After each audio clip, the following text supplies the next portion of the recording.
नमस्कार मित्रों, संस्कृत कक्षा में आपका एक बार पुनः स्वागत है। जैसा कि आपको पता है कि हम शब्द रूपों का अध्ययन कर रहे थे। शब्द रूपों के अंतर्गत हमने सुप प्रत्ययों का भी अध्ययन किया और किस तरह से सुप प्रत्ययों के माध्यम से हम शब्द रूपों का निर्माण करते हैं। ऐसे ही हमने राम शब्द को पढ़ा, हरि शब्द को पढ़ा, स्त्री पढ़ा, भूव्रत पढ़ा, गच्छत पढ़ा, आत्मने पढ़ा और अब हम आगे जो रूप पढ़ेंगे वह रूप है तत्शब्द, नपुंसकलिंग। ठीक है, तत् का अर्थ होता है वह। हमने पुल्लिंग शब्द तो हमने पढ़ लिया था, लेकिन अब हम पढ़ेंगे नपुंसकलिंग। इसमें है प्रथम पुरुष का एक वचन, प्रथमा विभक्ति का एक वचन है तत् ते तानि, द्विवचन में है। द्वितीय विभक्ति का एक वचन है तत्, द्विवचन है ते और फिर है तानि। फिर है तृतीय विभक्ति का एक वचन में तेन, ताभ्याम, तय। चतुर्थी विभक्ति में तस्मै, ताभ्याम, तेभ्य। पंचमी में तस्मात्, ताभ्याम, तेभ्य। षष्ठी में तस्य, तयो, तासाम और सप्तमी में तस्मिन्, तयो, तेषु। तथा जो सर्वनाम शब्द होते हैं उनमें उनके अंतर्गत संबोधन नहीं होता। आगे है तत् शब्द, तत् मतलब वह और ये स्त्रीलिंग का है। अब देखिए, प्रथमा विभक्ति का एक वचन होगा सा, ते, ता। द्वितीय विभक्ति का एक वचन तम, ते, ता। तया, ताभ्याम, ताभि। तस्य, ताभ्याम, ताभ्य। तस्या, ताभ्याम, ताभ्य। तस्य, तयो, तासाम। तस्मिन्, तयो, तासु। और इसी तरह से इदम शब्द के रूप में हमारे हिंदी अनुवाद बनाने में और अनेक स्थानों पर काम में आता है। जैसे मान लो अपन को वाच्य परिवर्तन भी एक अपने टॉपिक है, जो उसको भी यदि हम सॉल्व करेंगे तो हमें इदम शब्द और एक अपने तत् शब्द, ये बहुत ही हमारे लिए इम्पोर्टेंट है, बार बार हमारे काम में आएगा। इदम का अर्थ होता है यह। प्रथमा विभक्ति का एक वचन होगा अयम, इमो, इमेहि प्रथमा। इमम, इमो, इमान् द्वितीया। अनेन, आभ्याम, एभि तृतीया। अस्मै, आभ्याम, एभ्य चतुर्थी। अस्मात्, आभ्याम, एभ्य पंचमी। अस्य, अनयो, एषां षष्ठी। अस्मिन्, अनयो, एषु सप्तमी। ऐसे ही इदम शब्द नपुंसकलिंग में हो जाएगा। अब नपुंसकलिंग में मैंने बताया था कि केवल प्रथमा और द्वितीय को छोड़ करके तृतीय के बाद में अंतिम तक क्या होता है, नपुंसकलिंग के अकॉर्डिंग ही पुल्लिंग के अकॉर्डिंग ही होता है। अब देखो, प्रथमा विभक्ति का एक वचन है इदम, इमे, इमानी। द्वितीय विभक्ति का एक वचन है इदम, इमे, इमानी। तृतीय विभक्ति में अनेन, आभ्याम, एभि। चतुर्थी विभक्ति में अस्मै, आभ्याम, एभ्य। पंचमी विभक्ति में अस्मात्, आभ्याम, एभ्य। षष्ठी विभक्ति में अस्य, अनयो, एषाम। सप्तमी विभक्ति में अस्मिन्, अनयो, एषु। तो इस तरह से हमारे इदम शब्द के रूप हो गए। अब इदम शब्द का जो स्त्रीलिंग है वह निम्न प्रकार है। देखिए, इदम शब्द स्त्रीलिंग प्रथमा विभक्ति एक वचन में होगा इयम, इमे, इमाः प्रथमा। द्वितीय विभक्ति के एक वचन में इमाम, इमे, इमाः द्वितीया। तृतीय में हो जाएगा अनया, आभ्याम, आभि तृतीया। अस्य, आभ्याम, आभ्य चतुर्थी। अस्या, आभ्याम, आभ्य पंचमी। अस्या, अनयो, आसाम षष्ठी। अस्याम, अनयो, आशु सप्तमी। आगे है दात्र शब्द। दात्र का अर्थ होता है दाता। ये रीकारांत हो गया ना, देखो ये कैसा हो गया, रीकारांत हो गया। अब देखो, प्रथमा विभक्ति का एक वचन है दाता, दातारो, दातारः प्रथमा। द्वितीय में हो जाएगा दातारम, दातारो, दात्रीन द्वितीया। तृतीय में दात्रा, दात्रभ्याम, दात्राभि तृतीया। चतुर्थी में दात्रे, दात्रभ्याम, दात्रभ्य चतुर्थी। पंचमी में दातु, दात्रभ्याम, दात्रभ्य पंचमी। ऐसे ही षष्ठी में दातु, दात्रो, दात्रणाम षष्ठी। सप्तमी में दात्री, दात्रो, दात्रेषु सप्तमी। संबोधन में हे दातय, हे दात्रो, हे दात्रे संबोधन। ऐसे ही गो का अर्थ होता है बैल, है ना। अब प्रथमा विभक्ति का एक वचन हो जाएगा गो, गाओ, गावः प्रथमा। द्वितीय हो जाएगा गाम, गाओ, गा द्वितीया। तृतीय में गावा, गोभ्याम, गोभी तृतीया। चतुर्थी में गावे, गोभ्याम, गोभ्य चतुर्थी। पंचमी में गो, गोभ्याम, गोभ्य पंचमी। षष्ठी में गो, गाओ, गावाम षष्ठी। सप्तमी में गावी, गाओ, गोशु सप्तमी। संबोधन में हे गो, हे गाओ, हे गावे संबोधन। तो इस तरह से गाय शब्द के रूप हो जाएंगे। और विद्वत शब्द के रूप हमारे सिलेबस में नहीं है, लेकिन हम फिर भी इसको एक बार अध्ययन कर लेते हैं। विद्वत शब्द के रूप, विद्वत्स का अर्थ होता है विद्वान। प्रथमा विभक्ति का एक वचन हो जाएगा विद्वान, विद्वंसो, विद्वंसः प्रथमा। विद्वंसम, विद्वंसो, विद्वंसः द्वितीया। विदुषा, विद्वभ्याम, विद्वाभि तृतीया। विदुषे विद्वाभ्याम विद्वभ्य चतुर्थी, विदुषः विद्वाभ्याम विद्वाभ्य पंचमी, विदुषः विदुषो विदुषाम षष्ठी, विदिशु विदिशो विदिशु सप्तमी, हे विद्वान हे विद्वसो हे विद्वस संबोधन। तो इस तरह से विद्वान शब्द के रूप भी हो गए। अब हमने जितने भी शब्द रूपों का अध्ययन किया है, अब हम उन शब्द रूपों से रिलेटेड जो प्रश्न उत्तर हैं उनका हम अध्ययन करेंगे, क्योंकि जब तक हमको प्रश्न उत्तर, यदि हम किसी भी चीज़ को प्रैक्टिकली जब तक नहीं कर लेते हैं मित्रों, हमको समझ में नहीं आते हैं। जो अब तक हमने जितने भी शब्द रूपों का अध्ययन किया है, उन सभी को हमने किस तरह से उन सभी का हमने अध्ययन किया है और कितना हमको आया है, कितना हमने सीखा है, उसको हम देखते हैं। ये देखिए, स्वनभू है शब्द नपुंसकलिंग प्रथमा विभक्ति का द्विवचन क्या होगा? देखो, स्वनहुडी, ठीक है। अब ऐसे ही आशीष शब्द तृतीया विभक्ति का एक वचन, तो आशीषः। ऐसे ही उपानह शब्द का नपुंसकलिंग प्रथमा विभक्ति का बहुवचन होगा उपानः। शिशु शब्द का सप्तमी विभक्ति का एक वचन हो जाएगा शिशौ। सट शब्द का षष्ठी विभक्ति का बहुवचन हो जाएगा शशनम। और अत्यधिक निकटवर्ती वस्तु निर्देश किम शब्द का किस शब्द का प्रयोग होता है? एतद, ठीक है। अब देखो, रमा शब्द की चतुर्थी विभक्ति का एक वचन का रूप क्या होगा? रमायः। चतुर्थी का एक वचन हो जाएगा रमायः। इसी तरह से प्राधि शब्द का द्वितीय विभक्ति का एक वचन का रूप क्या हो जाएगा? इसमें प्राधवयम। पति शब्द का पंचमी विभक्ति का एक वचन का रूप हो जाएगा पत्यु। चंद्रमास शब्द का पंचमी विभक्ति का बहुवचन का रूप हो जाएगा चंद्रमोभ्य। चतुर शब्द का नपुंसकलिंग प्रथमा विभक्ति का रूप होगा चत्वारी। भूपति शब्द का सप्तमी का द्विवचन क्या हो जाएगा? देखो, भूपति भूपते, हे भूपति सप्तमी का द्विवचन क्या हो जाएगा? अब इसमें सप्तमी का द्विवचन है ही नहीं, क्योंकि ये क्या है, यहाँ पर संबोधन कर रखा है। अब संबोधन में ही तो आता है हे, इसलिए ये वाला क्वेश्चन क्या है? पास हो गया, मतलब गलत हो गया ये वाला प्रश्न। अब आगे देखिए, अग्नि शब्द है। अग्नि शब्द का सप्तमी विभक्ति का द्विवचन हो जाएगा अग्न्यो। वारी शब्द का द्वितीय विभक्ति का बहुवचन हो जाएगा वारी वारिणा। वारी वारिणी वारिणी प्रथमा। मैंने आपको बताया था कि पहले क्या हो जाएगा? छोटी की मात्रा और फिर बड़ी की मात्रा, तो इसमें क्या हो जाएगा? डी। ये क्या हो जाएगा? इसमें डी, वारिणी, ठीक है। ऐसे ही भूपति शब्द का षष्ठी विभक्ति का एक वचन हो जाएगा। षष्ठी विभक्ति का एक वचन क्या हो जाएगा? इसमें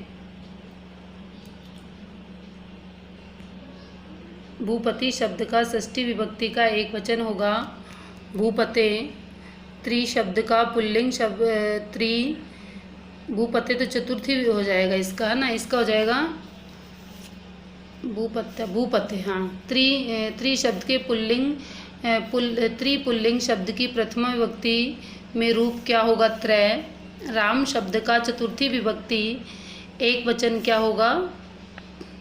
रामाय। राजन शब्द का द्वितीय विभक्ति बहुवचन के रूप क्या हो जाएगा? द्वितीय विभक्ति का बहुवचन राज्ञ। शत्रु शब्द का सप्तमी विभक्ति एक वचन के रूप क्या होंगे? शत्रो। विश्वव्यापः शब्द का सप्तमी विभक्ति का एक वचन क्या होगा? विश्वव्यापी। भगवत शब्द का षष्ठी विभक्ति का बहुवचन का रूप क्या होगा? भगवताम। भानु शब्द का तृतीय विभक्ति एक वचन क्या होगा? भानु नाम। यावत शब्द का पुल्लिंग द्वितीय विभक्ति का बहुवचन क्या हो जाएगा? यावत है। सर्व शब्द का स्त्रीलिंग सप्तमी विभक्ति एक वचन का रूप क्या होगा? सर्वश्याम। श्री शब्द का तृतीय विभक्ति का एक वचन का रूप क्या हो जाएगा? श्रिया। अधिकारी शब्द की तृतीय विभक्ति एक वचन के रूप क्या होंगे? अधिकारिणा। महत शब्द का संबोधन में एक वचन रूप क्या होगा? महान। जन्म शब्द की द्वितीय विभक्ति के बहुवचन में क्या रूप होगा? जन्मानी। ऐसे ही षट शब्द का षष्ठी विभक्ति में बहुवचन हो जाएगा शशनम। रिपु शब्द का षष्ठी विभक्ति एक वचन में रूप क्या हो जाएगा? रिपव। भवत शब्द द्वितीय विभक्ति बहुवचन क्या होगा? भवन्तः। भवान भवन्तो भवन्तः प्रथमा, भवन्तं भवतो भवतः द्वितीय, तो भवतः हो जाएगा। नदी शब्द की द्वितीय विभक्ति का बहुवचन क्या होगा? नदी ही।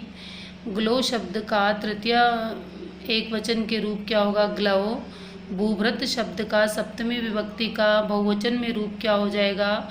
भूभृत्सु। बालक शब्द की तृतीय विभक्ति का बहुवचन हो जाएगा बालकय। विश्वव्यापः शब्द का सप्तमी का एक वचन में रूप हो जाएगा विश्वव्यापी। कवि शब्द का सप्तमी एक वचन में रूप हो जाएगा कवो। सखी शब्द का षष्ठी द्विवचन का रूप हो जाएगा सख्यो, बी, है ना। गुरु शब्द का सप्तमी विभक्ति का एक वचन हो जाएगा गुरु, गुरव, ये लो गुरव, ठीक है। ऐसे कर्तृ शब्द का सप्तमी विभक्ति का एक वचन क्या हो जाएगा? कर्तृ। ऐसे ही पितृ शब्द का द्वितीय विभक्ति का बहुवचन का रूप क्या हो जाएगा? पित्रम। पित्रम, पित्रो, पितृन द्वितीय, ठीक है, पितृन द्वितीय ये हो जाएगा। आत्मा शब्द का द्वितीय विभक्ति के बहुवचन के रूप क्या होंगे? द्वितीय आत्मा, आत्मनो, आत्मनः प्रथमा, आत्मनम, आत्मनो, आत्मनः द्वितीय, आत्मनः सी हो जाएगा। गो शब्द की द्वितीय विभक्ति का बहुवचन गो, गावो, गावः प्रथमा, गाम, गावो, गावः द्वितीय, है ना, ये हो जाएगा डी, ठीक है। ऐसे ही अब हम आगे चलते हैं। मात्र शब्द का तृतीय विभक्ति का एक वचन में रूप हो जाएगा मात्रा। सर्व शब्द का पुल्लिंग शब्द का प्रथम पुरुष का बहुवचन सर्वम, सर्वे, सर्वे, सर्वो, सर्वाः प्रथमा, बी। तद पुल्लिंग का तृतीय विभक्ति का बहुवचन हो जाएगा तय। युष्मत् शब्द की द्वितीय विभक्ति का बहुवचन हो जाएगा युष्मान।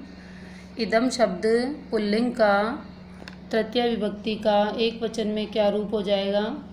अनेन। इदम शब्द नपुंसकलिंग तृतीय विभक्ति एक वचन का रूप वही अनेन। अस्मत् शब्द का द्वितीय विभक्ति के बहुवचन के रूप हो जाएंगे अस्मद्।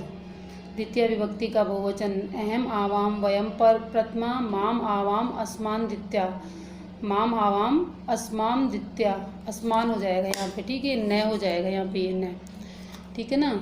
अब इसके बाद अपन चलते पति शब्द का सप्तमी विभक्ति का एक वचन क्या हो जाएगा? पत्ते। युष्मत् शब्द पंचमी विभक्ति के बहुवचन के रूप क्या होंगे? युष्मत् शब्द पंचमी विभक्ति का बहुवचन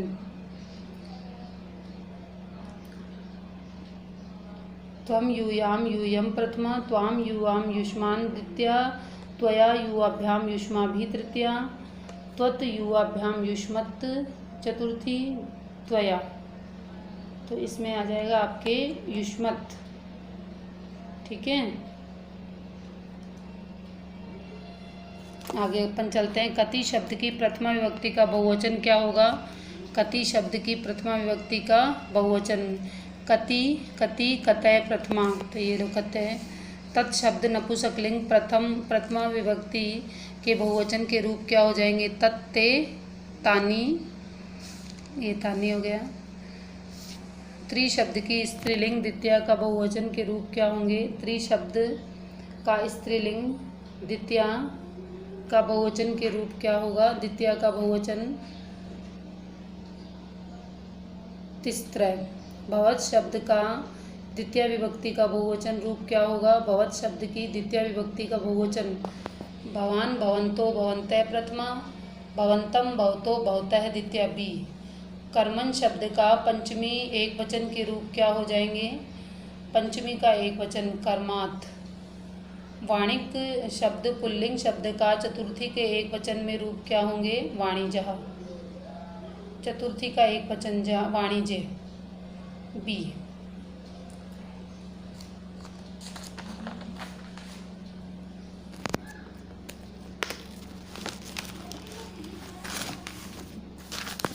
सखी शब्द पुल्लिंग प्रथम पुरुष पुल्लिंग शब्द प्रथमा विभक्ति का द्विवचन रूप क्या हो जाएगा? सखी, सखी, सखयो, सखी, सख्यो, सख्य प्रथमा, तो इसमें सखायो आ जाएगा। ठीक है, सखी, सखो, सखी, सखायो, सखाया प्रथमा। ठीक है। अब विद्वत शब्द पंचमी विभक्ति का द्विवचन होगा। विद्वत शब्द पंचमी विभक्ति व द्वितीया बहुवचन के रूप क्या होंगे? पंचमी का द्विवचन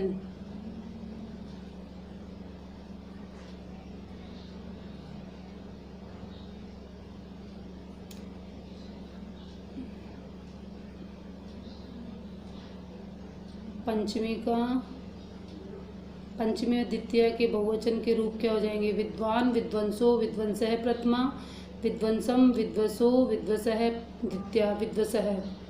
षट शब्द की षष्ठी विभक्ति का बहुवचन का रूप क्या होगा? षट नाम। तो इस तरह से मित्रों हमने कुछ प्रश्नों को शब्द रूपों से रिलेटेड कुछ प्रश्नों का हमने अध्ययन किया। और यदि इससे रिलेटेड आपको कोई जानकारी मुझसे पूछनी हो तो आप मुझे कमेंट के माध्यम से पूछ सकते हैं। यह न केवल रीट में अपितु किसी भी प्रकार की सी-टेट, आर-टेट, एच-टेट किसी भी प्रकार की इससे रिलेटेड किसी भी प्रकार की परीक्षा के अंतर्गत यह काम में आता है। और कक्षा 6 से लेकर 10वीं तक के कक्षा 6 से 10वीं तक तथा 11वीं से लेकर के BA तक के संस्कृत सब्जेक्ट के अंतर्गत यह काम में आने वाली विषय वस्तु है। यदि आपको मेरे द्वारा दी गई जानकारी अच्छी लगी तो आप मेरे चैनल को लाइक करें, शेयर करें, सब्सक्राइब करें और अपने मित्रों के साथ में इसको बांटें। जय हिंद, जय भारत, नमस्कार।